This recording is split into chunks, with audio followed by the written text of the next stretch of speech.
Chegou, Hericleito Emídio, o grande Hericleito, figura impoluta, cabra bom, jovem promissor, um modelo, um exemplo do que a política faz com a juventude, né? A política, a educação. Seja bem-vindo, Hericleito. Vamos conversar um Obrigado. pouquinho, meu irmão. Boa noite, Jean Varela. Boa noite, Felipe Lima. Boa noite, Carlos Albérico. Tudo bem, gente? Boa noite aos telespectadores, né, que estão aí nos assistindo. Boa noite, Cleiton. Muito bem, muito bem. Daqui, boa noite também para Francisco Elpidio, Pedro Júnior, estão aqui acompanhando com a gente. Muito bem. Gente, a nossa ideia aqui é bater um papo com o Hericleito sobre a juventude da periferia, a juventude que luta, que busca trabalho, educação, lazer, né? A juventude natalense. Albérico, quando convidou o Hericleito, eu fiquei muito feliz. Como eu disse aqui antes, o Hericleito é um exemplo concreto. Hericleito, Felipe também, são exemplos concretos do que a gente pode oferecer para a nossa juventude, e só a gente oferecer um pedacinho de conhecimento, de oportunidade, né? E de luta, a gente tem frutos fantásticos. Paulo Emídio aqui já mandou um oi aqui, deve ser da turma aí de Hericleito aí do fã-clube. Seja bem-vindo, Paulo. Bom, para começar aqui a minha pergunta de abertura, e eu queria exatamente isso, fazer uma geral, né? A gente se conhece há um bom tempo, essa camisa aí que você veste, eu já vesti durante um bom tempo, né, da nossa gloriosa UJS, e nos conta um pouco, em algumas palavras, essa trajetória, né, de como você encontrou com a UJS, com o Grêmio Estudantil, com a UMES, né, como é que chegou em São Paulo, como é que foi essa experiência de dirigir a União Brasileira dos Estudantes Secundaristas, a UBS, cuidando da parte financeira, contábil, sendo tesoureiro, que não é fácil, né? Depois retornando aqui, se estabelecendo, trabalhando, montando aí atuando na área da cultura, né? Conta pra gente ali, Cleide. Bem, mais uma vez, boa noite. Primeiro, dizer que eu fico sem palavras aí depois dessa apresentação aí, depois de tudo que você falou, e dizer que para mim é um privilégio, né? Sempre que posso estar acompanhando o canal, estou acompanhando as entrevistas e, para ser muito sincero, eu não imaginava que ia estar dando aqui, ia estar aqui falando com vocês, conversando com vocês, apesar de termos uma relação muito boa e sempre estarmos nos encontrando pessoalmente. Mas, como você falou, a política realmente muda a vida do jovem, né? Não só do jovem, como de toda a sociedade. Eu costumo dizer que o mal de quem não gosta de política é ser governado por quem gosta. E eu, quando entrei na política, quando entrei no movimento estudantil, antes de entrar no movimento estudantil, eu pensava como qualquer outra pessoa, leiga, né? A gente chama que tem um dizer que diz que é o analfabeto político, né? Então não gostava quando começava o programa de eleição, desligava a televisão, mudava, lá em casa ninguém assistia. Então isso... Só que sempre que eu assisti o Jornal Nacional, eu via uma galera lá em Brasília, em São Paulo, acampando, lutando pelos direitos, e eu dizia, olha, um dia eu vou tentar me envolver com esse negócio aqui, e não sei como, mas vou. Até que eu só estudei na minha vida em 3 escolas, todas públicas, né?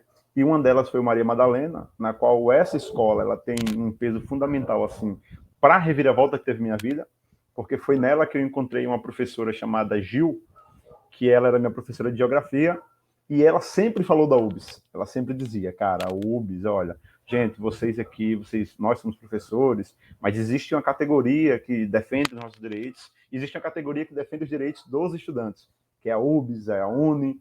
E isso foi me levando assim a tomar, né? Tipo, a curiosidade, e ela sempre levava, sempre que podia. Os seminários que ela fazia sempre era alguma coisa que envolvesse a política e o cotidiano do estudante. Então isso foi me deixando muito curioso. Aí esse foi o primeiro passo, né? Na qual eu sou muito grato a ela, inclusive. Depois disso eu fui estudar em outra escola chamada Cônigo Luiz Vanderlei. Terminei o ensino fundamental, passei para o Cônigo, né? E aí foi lá que eu dei o segundo passo para minha vida mudar completamente. Foi quando eu conheci a galera do Grêmio Estudantil. essa galera que passava nas salas falando da importância do Grêmio, tudo isso, de vários projetos. E eu, desde muito novo, sempre fui muito curioso e sempre busquei fazer alguma coisa que me ligasse a outras pessoas, né? Então, assim, nunca fui tímido, eu acho que isso foi uma coisa também que me ajudou bastante. Então, depois que eu entrei no Grêmio, consegui entrar no Grêmio, né, virei diretor de comunicação do Grêmio. E aí nós implementamos um projeto chamado Rádio da escola, e aí foi quando eu conheci uma pessoa que eu sou grato até hoje, chamado Leonardo.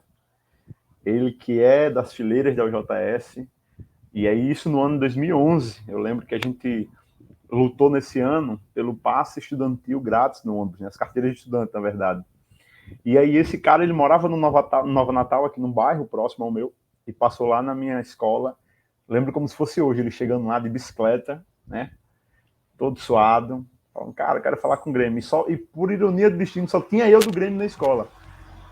E aí ele falou, cara, nós vamos fazer aqui uma atividade, né? Vai ser uma atividade, nós vamos tentar reunir com a prefeita, que na época era Micarla de Souza. Vamos ter reunir com ela, tá? Queremos levar um bocado de jovens, estudantes, nós vamos disponibilizar ônibus. E aí, consegue nos ajudar? E eu falei, cara, chegou minha hora, sempre sonhei com isso. Vamos embora. No momento, ele falou, nós vamos disponibilizar um ônibus. Eu estava tão entusiasmado com a ideia de fazer um ato em prol dos estudantes e depois tirar foto e mandar para minha ex-professora do ensino fundamental, que eu me empolguei, falei com o diretor e falei, cara, nós temos que liberar a escola para ir. Nós não podemos, não tem que ter aula, tem que liberar todo mundo, e disse que vai ter ponto extra e tal, então. E o diretor, sempre muito boa, sempre muito gente boa, né? Falou, cara, beleza, se você conseguir mobilizar a escola, não vai ter aula e a aula vai ser na rua. E a gente conseguimos levar 5 ônibus, cara. Foi incrível, assim. Foi uma coisa de outro mundo. Nós levamos 5 ônibus, tipo. E aí eu lembro que na época ficou eu, o diretor de comunicação, o presidente e um outro amigo nosso que era regente da bateria. E nós fomos até lá, fizemos um ato lindo, subindo um baldo ali, o baldo, né? Nossa, subindo aquela avenida, a caminho da prefeitura ali, e os estudantes gritando, faixa. Nossa, foi uma coisa linda. De falar. Então, a gente chegamos lá, fizemos um ato bonito, conseguimos reunir. E aí eu lembro que nesse dia eu conheci Felipe. Né? Nesse dia foi o dia que eu conheci Felipe Lima, sempre com essa voz de locutor aí, tá bom, né?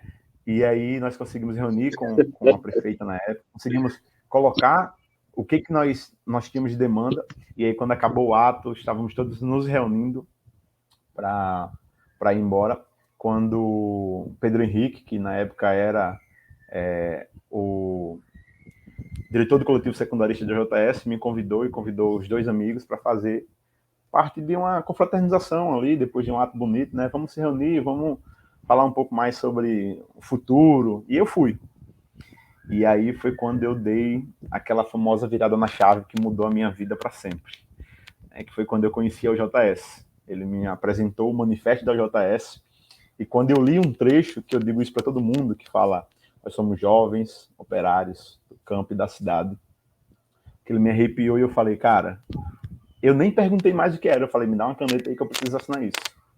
E aí assinei, tirei uma foto e mandei para minha professora. Eu falei, professora, eu não sei o que vai dar daqui para frente, mas eu sei que eu tô indo no que a senhora falou. E aí eu nem imaginava que a minha vida ia mudar, né? Jovem de periferia, nem imaginava que eu ia ter tanto espaço, porque eu achava que a política era para poucos, a política era para uma pequena parcela, e que não era negra, né? Uma pequena parcela branca da sociedade, que tivesse muito dinheiro. E aí foi o que, quando eu entrei, eu percebi que era totalmente ao contrário. Na política tem espaço para todo mundo, para todas as etnias, para todas as raças, enfim, para todo mundo, literalmente. E aí, depois disso, eu conheci o PCdoB. 2 anos depois, me filiei ao PCdoB, e continuei a luta. Luta por luta, virei diretor da UMES. Depois de 3 anos na UJS, fui cumprir tarefa na UBS. E hoje eu sou grato ao JS, à minha professora, ao Leonardo, ao PCdoB, e eu sou grato a todos os camaradas que militam, né, e que fazem parte dessas trincheiras aí, fileiras, comigo. Muito bem, muito bem. E aí, Felipe ou Albérico? Chega, Albérico, vem conversar com a gente. Seu som, Albérico.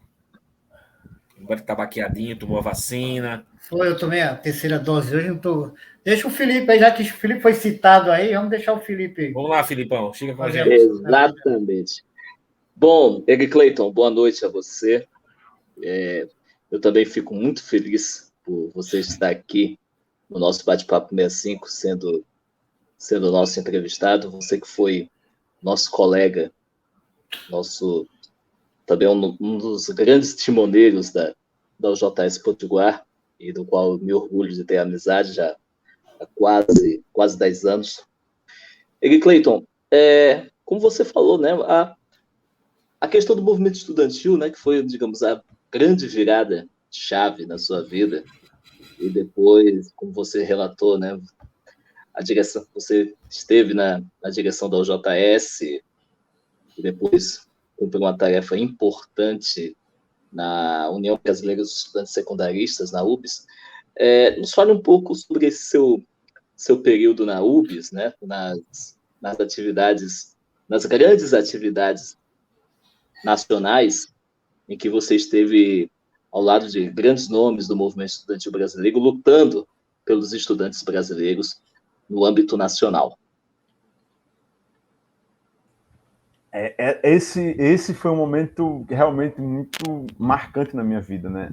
Porque nós estávamos passando por um processo de golpe no país, né? Nós tínhamos acabado de sofrer um golpe na democracia, e um jovem da periferia que não tinha noção alguma de como que era a política no âmbito nacional, tinha pouco conhecimento do que era a política no âmbito regional, né, local de onde eu vivia. Passei aí, fui morar em São Paulo, né, junto com outro camarada que hoje tem uma honra de dizer que é meu amigo, é mesmo que um irmão, Pedro Gork, que hoje é vereador da cidade de Natal. E nós dois fomos colocados para cumprir uma tarefa de representar não somente, né, 7 milhões de estudantes, mas também de levar o nome do nosso estado para um outro patamar. Então, era complicado, porque nós tínhamos que fazer... Eu costumo dizer que nós dividimos a nossa vida em 3 momentos. Era 25% dentro de sala de reunião para debater a educação, para poder aprovar PNE, para poder aprovar projetos que englobem a educação como um todo. Era 25% dentro de um avião e os outros 50% dentro de outras salas de reunião para pensar não só na política que levasse, né, melhorias para a educação, mas também para a população mais encarecida, né, que é pouco vista. Porque se você para ver, eu tive a oportunidade de conhecer quase o Brasil todo e 3 países representando a UBS e a UJS. Então a gente ia lá em Manaus e aí chegava lá nas comunidades mais carentes e, por exemplo, as escolas ainda tinham aqueles quadros que não sei por que o pessoal fala que é quadro negro, mas era aqueles quadros com a tela verde e que nem giz tinha, né? Você chegava numa sala de aula e não tinha um livro. Eu me deparei com a situação de que eu fui no interior da Paraíba, eu passei um mês viajando na Paraíba. Fui no interior chamado Maturéia, Princesa Isabel, e eu cheguei nesse interior Princesa Isabel, que era muito longe. O que acontece? A professora ela ia para o centro da cidade, tirava a cópia do livro de um colega e levava para o interior. Então, assim, não tinha estrutura alguma, né? E é o que acontece hoje em dia. A educação é muito... não existe investimento na educação, essa é a palavra certa, né? Existem alguns estados que se destacam, e aí nós podemos citar aqui o caso do Maranhão, né, que o Maranhão se destacou enquanto... A gente costuma dizer que o Maranhão remava contra a maré. Enquanto todos os outros estados não tinham recurso algum para investir, o Maranhão continuava, semana após semana, inaugurando escola, reformando escola, né? Então, assim... não foi uma fase fácil, mas eu acredito que nos 2 anos que nós passamos lá, nós conseguimos colocar a UBS em outro patamar e fazer com que o governo, né, como um todo, por bem ou por mal, olhasse um pouco mais para a educação. E aí nós chegamos a enfrentar a PEC, né, que era a PEC do piso, né, que diminuiu os investimentos, e aí nós fomos para cima. Então, assim, não foi um momento simples, mas eu acho que nós conseguimos colocar a UBS em outro patamar e fazer com que o governo federal como um todo tivesse um olhar diferenciado, não só para a educação, mas para os jovens que estão lutando pela educação. Muito bem, muito bem. E Albérico? Cleiton, boa noite. Obrigado por você estar aqui conosco. Isso nos alegra muito, né? Trazer um jovem da periferia, como você acabou de falar há pouco, para debater conosco sobre essa realidade, né? Vivenciada por vocês e, como algum internauta já falou aqui, uma história de muita superação. Mas eu queria, tentar aqui voltar, não é voltar, mas acrescentar uma nova linha aqui de raciocínio, que significa o seguinte, para dizer o seguinte, no Brasil é sabido que quem mais sofre com a violência, né, policial, com a violência, com todo tipo de violência, são os PEIs, né? O preto, o pobre e principalmente aquele que vive na periferia. E tem outros que dizem que são as, entre aspas, putas, né? Ou seja, as mulheres, né, que eles, né, fazem. Enfim. E há um grande debate que nós precisamos, para sair dessa realidade, precisa que haja envolvimento de toda a sociedade, né? E a nossa sociedade, ela é racista, né? É racista e não tem como não dizer que não é. Os exemplos são os mais claros, no sentido de mais abertos, mais são cotidianamente colocados na mídia e tal. Exemplo que ocorreu no Carrefour lá em Porto Alegre, por aí vai. Dentro da sua experiência, apesar da juventude, como é que você vê quais são as saídas que o jovem da periferia busca, né? Quais são buscas? Que tipo de instrumentos, que tipo de lutas, né? Que tipos de anseios? Eu queria que você tentasse assim nos mostrar do ponto de vista de um jovem que mora na periferia, hoje é um cara que já teve uma experiência sensacional, né? Você acabou de relatar essa sua experiência na Paraíba, mostrando esse quadro, né, muito negativo da educação, no sentido que você não tem os instrumentos, né, de inclusão do jovem que vive ali sem as mínimas condições para o aprendizado, né? Então, isso tudo, evidentemente, ele criou uma certa experiência, apesar, como eu disse, da juventude. Então, eu queria que você buscasse se desenvolver um pouco sobre isso, né? Quais são as lutas? Quais são os anseios, os desejos? O que é o esperançado de um jovem da periferia, negro, principalmente? Eu vou começar respondendo a sua pergunta, Albérico, falando um pouco da minha experiência pessoal, né? Poucas pessoas sabem, mas eu venho, antes de morar nessa casa que eu moro, eu morei nos Barreiros, né? Um bairro muito conhecido aqui, ali próximo de Felipe Camarão. Morei num barraco, né? Minha mãe passou alguns perrengues antes de dar essa reviravolta toda na minha vida.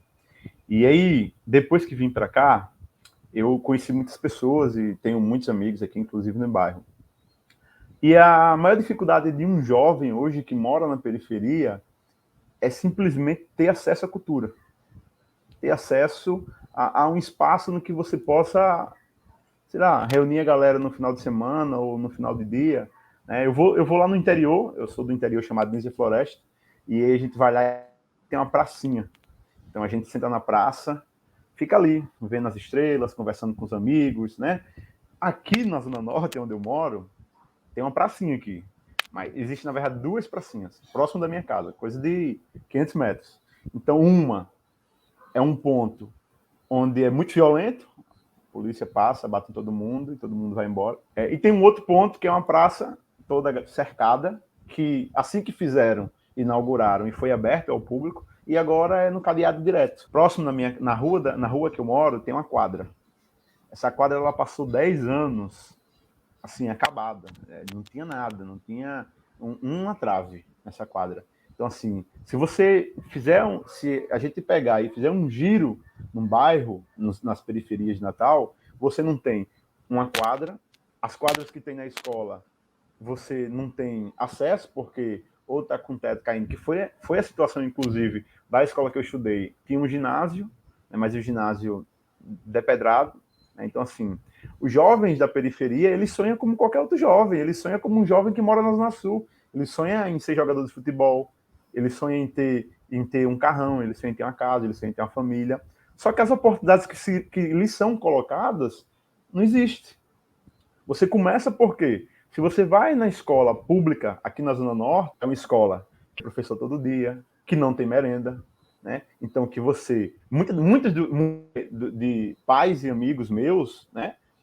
Eles botam os filhos na escola por não ter o que comer em casa. Isso foi a realidade que eu enfrentei quando eu era mais novo. Então, o cara tem sonho de ser advogado, né? De ser jornalista, como o nosso amigo Jean. Mas aí ele não tem condição nenhuma. Agora, você vai numa escola que ela está mais centralizada ali para o centro da cidade, ali é um nível de escola. Aí eu posso dar o exemplo aqui do Senep, uma escola técnica, né? Uma escola modelo. Você vai ali no Ateneu, que ou tem ensino integral, mas é uma escola que não falta professor. Ali tem. Então, essas escolas mais centralizadas na cidade, elas não podem... Tem um olhar diferenciado, né?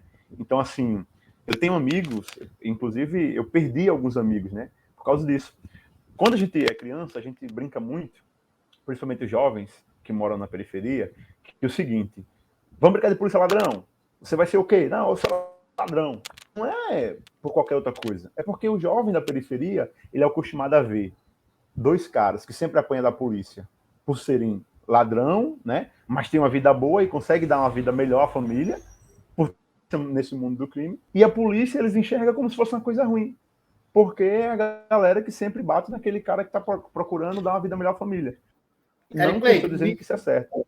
Me permita interromper, meu querido, desculpa, porque você está falando uma coisa e eu queria saber assim, e como é que essa juventude, no final de tarde, já que ele não tem uma quadra de futebol, não tem uma quadra de esporte, não tem aí um campinho de futebol, alguma coisa, como é que essa juventude conversa entre si para tratar dessas coisas, né? Existe... Como é que essa comunicação, como é que pensa em sair dessa situação? Que tipo de lutas vocês podem, no caso, né, travarem e tal?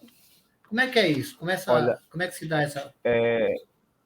Há um tempo atrás, Alberto, nós, pelo menos, existia um grupo aqui de amigos, eu e alguns amigos, que nós nos reuníamos e fazíamos algumas atividades, né? Fazíamos um cine debate, fazíamos um evento em alguma escola para arrecadar dinheiro para ajudar a comunidade, até porque quando eu estava no Grêmio eu aprendi que a comunidade escolar vai além da escola, né? Então você pega todo o conjunto de moradores do bairro e pode levar para fazer diversas atividades. Então eu aprendi a fazer atividades para além da escola. Então a gente fazíamos isso, né? Só que quando a gente vai crescendo, quando a gente vai tendo responsabilidades de trabalho, né, de ter que levar o alimento para dentro de casa, porque os nossos pais já passam a ser um pouco mais debilitados, então a gente começa a assumir outras tarefas, né? Então, assim, tem muito jovem hoje ainda que, infelizmente, não teve a mesma oportunidade, né? Nem de entrar na política, nem de entrar no movimento estudantil e nem de conhecer essas saídas, né?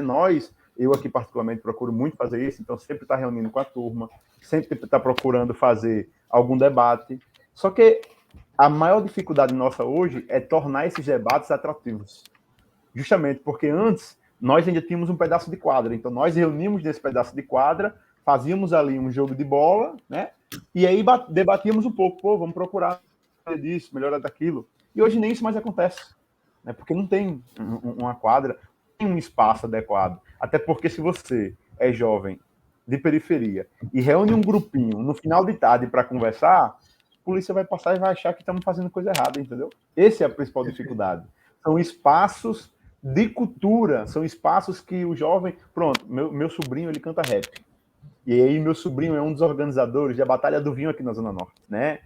E aí, outro dia meu sobrinho chegou para mim relatando que tinha polícia.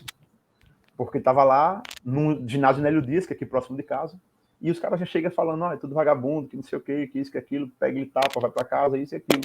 Então, assim, se até os espaços que eram para ser ocupados pela juventude não podem ser ocupados pela juventude, então o que nós vamos fazer? O que a juventude da periferia vai fazer? E se nós não temos uma segurança, né? Porque, assim, hoje, não só na periferia, mas em toda a cidade, a gente não se sente seguro. Não se sente seguro de... eu estava ouvindo mais cedo você falar sobre que a preocupação da população hoje não é mais a segurança, né?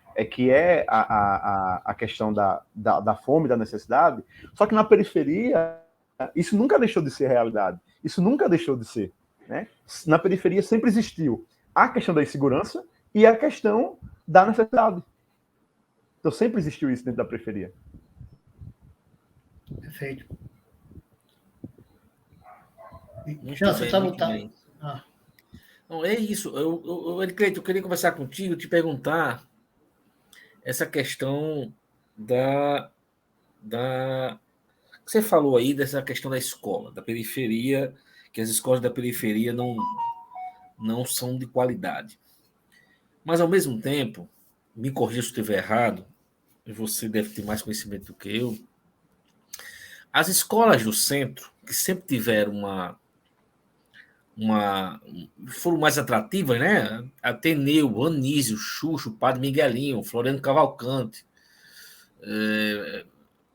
Essas daí de cabeça aqui, eu posso até colocar mais ainda o Machadão lá em Ponta Negra, apesar de ser uma escola de bairro, mas pronto, essas escolas sempre foram mais atrativas. Então, realmente, por exemplo, quando eu estudei no Ateneu, o Ateneu tinha 4.800 alunos. Pô, já estudei no Ateneu em 95 a 98, 97. Hoje você vai no Ateneu, acho que não tem 600 alunos. Eu acho que não tem. Onde foi parar esses estudantes? Onde a estudantada está? Na escola privada do bairro? Não está estudando? Eu conversando com o Wangler, que é amigo nosso, ele disse, Jean, o Fred também já disse várias vezes para mim, existe um índice gigantesco de jovens que não estudam. Simplesmente não estudam. O que acontece? Por quê? Aí se chama um negócio chamado duas coisas. E eu vou explicar o quê. O que acontece? Eu tive um sonho, eu tinha sonho quando eu era mais novo, de estudar no Ateneu, de estudar na escola mais centralizada, porque justamente por isso, pelas atratividades, por essa série de coisas. E sabe por que eu não consegui? Porque para você se matricular naquela escola, naquele momento, você tinha que pegar uma fila gigante, ou ser indicação, ou ser muito próximo do conjunto da escola, né? Então, e mesmo assim, você tinha um grande número de pessoas que saíam da Zona Norte, pegavam ônibus e iam estudar nessa escola mais centralizada, né? E aí tinha uma série de vantagens, você tinha meia passagem, teve um tempo que chegou a ter passe livre, mas tinha ônibus do governo que passavam em determinadas regiões e pegavam esses alunos e levavam até a escola, né? E aí, de um tempo para cá, começou a decair tudo isso. Você passou a ter uma passagem mais cara, você passou a não ter mais essa questão de ônibus por questões estruturais, né? E também um negócio chamado, que foi o que eu falei que eu falei um pouco anteriormente, que é a questão de você ter que trabalhar. Então, existe um debate que diz, mas se a gente tiver um pouquinho de esforço, a gente consegue trabalhar e estudar. Mas, cara, se você mora na Zona Norte de Natal, estuda no centro da cidade e tem que trabalhar, você não consegue. Você não consegue porque a carga horária do trabalho hoje da juventude é gigantesca. Não só da juventude, mas no contexto geral, né? É muito grande, é muito alto, na verdade. Então, isso é a questão do cansaço. Por exemplo, eu tenho um sobrinho que tem um sonho que hoje, ele falou, tio, ele estudou no IFRN, que para mim foi uma das maiores alegrias da minha vida. Eu tinha esse sonho de estudar, não consegui também no IFRN, no IFRN. E ele disse, tio, vou fazer faculdade, quero fazer faculdade. Terminou o curso de comércio no IFRN aqui na Zona Norte e começou a trabalhar. E o sonho de faculdade dele foi por água abaixo.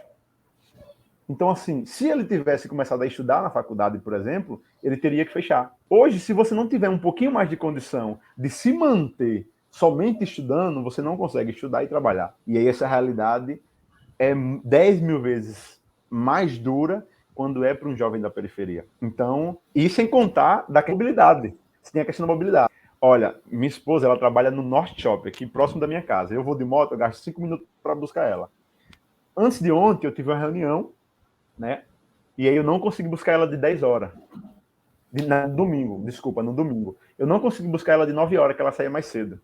Olha só, de moto eu gasto 5 minutos para chegar nesse shopping. Ela ficou 1 hora num ponto de ônibus esperando um ônibus que gastaria 20 minutos para chegar na minha casa. Imagina, ela saiu de 9 horas de trabalho, que o shopping no domingo fecha às 9, e ela ficou 1 hora esperando um ônibus que não passou.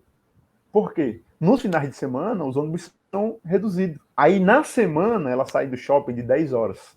Se ela sair atrasada, se ela sair de 10h30, não tem ônibus que passe na frente do shopping para minha casa. Durante a semana, se você estuda no centro da cidade, você estuda de manhã, você tem que sair de casa, por exemplo, 6 horas para uma aula que vai começar às 7h30. Ou, dependendo da região, você sai de 5h30 de casa para pegar uma aula. Então, imagina, como que você explica que você tem uma escola no seu bairro depedrada, defasada, né, sem professores, sem o mínimo possível que é a merenda? Aí, beleza. Então, se aqui eu não tenho, eu vou ter que estudar lá no centro da cidade. Mas as condições eu não tenho de chegar no centro da cidade. Então, eu vou procurar um emprego e vou trabalhar minimamente. Eu vou ganhar ali meu salário para sobreviver, porque hoje em dia o salário é para sobreviver. Então, você desiste do estudo. E eu tenho vários amigos, inclusive, e aí voltando num ponto que já foi conversado aqui anteriormente por vocês, sobre a questão da precarização, por exemplo, dos motoristas de aplicativo. Eu tenho milhares e centenas de amigos que são motoristas de Uber, por exemplo, sem condições mínimas nenhuma de segurança, de relação trabalhista, que são entregadores. Porque se você tem 18 anos e vai procurar um emprego, eles alegam que você não tem experiência nenhuma. E se você tem 25, eles dizem que você já é muito velho. Então, como é que você trabalha como é que você vive no mundo desse jeito? Né? Então, essa é a questão mais dura para quem é jovem de periferia. E aí eu acho que essa é a resposta. Hoje, essas escolas centrais, que são polos, né, que são bem estruturadas e têm atratividade, não são tão... não têm uma efetividade tanto por causa disso. A dificuldade de chegar até elas é muito difícil, entendeu? Muito bem, muito bem. Felipe? Bom, vamos lá, Cleiton. Agora, partindo agora para a questão cultural, Cleiton, você que é DJ e tem, digamos, feito, digamos, ótimas atividades, ótimos shows aqui na Zona Norte, também ajudando a produzir também os nossos talentos, né? Os nossos cantores, os nossos cantores em vários estilos, né? Pop, música eletrônica.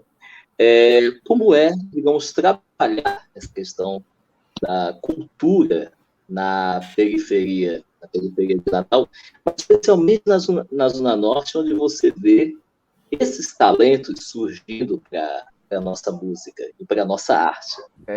Felipe, eu sempre esqueço de agradecer as perguntas, né? Agradecer as perguntas, mas queria só pedir um minutinho só para mandar um abraço para os meus amigos que estão assistindo, que falaram que se eu não mandasse um alô, eles iam reclamar, mas sim, a galera de Madalena que está comigo. Mas, enfim, Felipe, olha, eu sempre, desde criança, desde mais novo, eu sempre procurei fazer alguma coisa que levasse alegria não só para mim, mas para as pessoas. Eu não sei se vocês sabem, mas eu já fui palhaço de trânsito, eu já fui um palhaço daqueles de Doutores do Riso, que ia nos hospitais levar alegria para as pessoas, porque isso, inclusive, aí é uma história paralela, né? Uma outra história, porque eu tive um irmão que sofreu de coração crescido, então ele foi internado, e a minha mãe passou a maior parte do tempo lutando com ele no hospital, então meus aniversários eram no hospital, os aniversários dele, então eu sempre me vestia de palhaço para alegria não só dele, mas também de todos aqueles que estavam ali. E aí foi quando eu me encontrei pensando em fazer alguma coisa que levasse ainda mais alegria. E aí vem a questão dos eventos, né, festivos. E foi quando eu me envolvi com essa questão de cultura. Olha, não é fácil não somente aqui na Zona Norte de Natal, nem só em Natal. Não é fácil num contexto geral. Isso porque é uma indústria, né? A cultura virou uma indústria. Então, onde só quem tem espaço são quem tem nome e quem está lá em cima, quem tem mais conhecimento, quem é apadrinhado. Você ser um produtor cultural, você ser um empresário do ramo de cultura hoje não é fácil. Porque se você não tiver o conhecimento de alguém que tenha muito poder aquisitivo financeiro. E se você não tiver alguém que tenha um estúdio, alguém que tenha quem produza música, você não consegue colocar. Por exemplo, eu agencio Bruno, né? Bruno acabou de falar aí, o lenhador. E nossa, é uma luta. A gente está diariamente tentando botar uma música dele, emplacar uma música dele, como mandando para ouvintes, mandando para pessoas que têm nome, e as pessoas, tipo assim, não dão a mínima importância. Né? Tem o meu sobrinho, que eu conseguiu recentemente colocar as músicas dele no Spotify. Mandamos para algumas pessoas, mas tipo assim, não tem expressão, não tem engajamento no Instagram, que hoje em dia tudo é engajamento no Instagram. Você não tem um retorno do público, então vamos deixando para lá, né? E quando acontece, que aí tem amigos meus, né? Por exemplo, o WS, é um conhecido, não é amigo, mas é um conhecido, estourou com a música, aí vem aquela grande indústria lá de cima e fala, olha, nós vamos comprar a tua música e aí tá tudo certo, nós vamos te pagar aqui um dinheiro X e beleza. E aí essa pessoa é esquecida. Ela é lembrada porque fez a música, mas é esquecida no ramo da cultura, né? Então, assim, não é fácil. E aí tem o lance também dos estabelecimentos, que só dão oportunidade para quem já tem um currículo elevado. A gente tem aqui diversos bares abrindo, diversos estabelecimentos que precisam de entretenimento funcionando, mas que dão pouca visibilidade a quem é de comunidade, pouca visibilidade a quem não tem,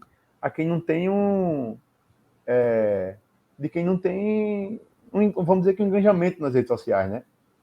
Então, o que falta é oportunidade de espaço, um espaço, inclusive, como tinha antigamente aqui, próximo ao Nélio Dias, que era um teatro aberto e que toda semana tinha apresentação de pessoas que não eram da grande mídia, que não eram de grandes empresas, mas que estavam ali buscando...